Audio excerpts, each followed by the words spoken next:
Presiden Republik Indonesia Prabowo Subianto mengumumkan pemerintah akan menjamin kelangsungan pembayaran proyek kereta cepat yang sebelumnya banyak dipersoalkan publik karena ada dugaan korupsi dalam mega proyek di era Joko Widodo.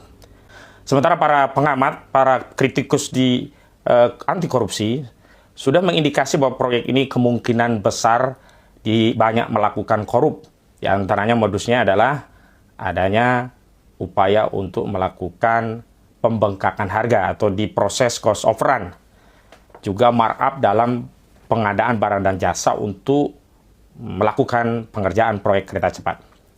Berkenaan dengan hal itu, saya ingin memberikan respon terhadap pernyataan Presiden beberapa hal. Yang pertama, tindakan Presiden ini masuk kategori abuse of power.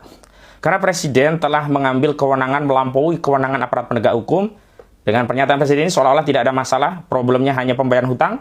Padahal yang dipersoalkan oleh publik bukan soal pembayaran hutang saja, alokasi dananya dari mana. Akan tetapi adanya dugaan tindak pidana korupsi yang harusnya ini diusut terlebih dahulu.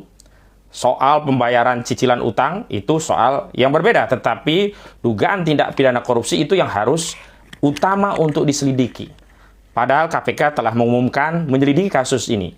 Sehingga tindakan Presiden ini seolah-olah menganulir upaya penegakan hukum, aparat penegak hukum untuk mengungkap kasus ini. Dengan demikian kita bisa simpulkan bahwa Presiden pasang badan untuk proyek kereta cepat WUS di era Jokowi.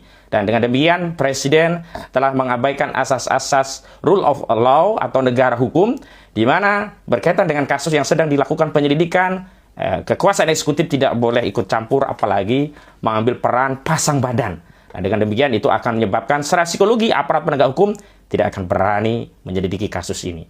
Dan kuat dugaan saya, sebentar lagi KPK juga akan mengumumkan penyelidikan kasus ini dihentikan karena tidak ditemukan unsur tindak pidana korupsi.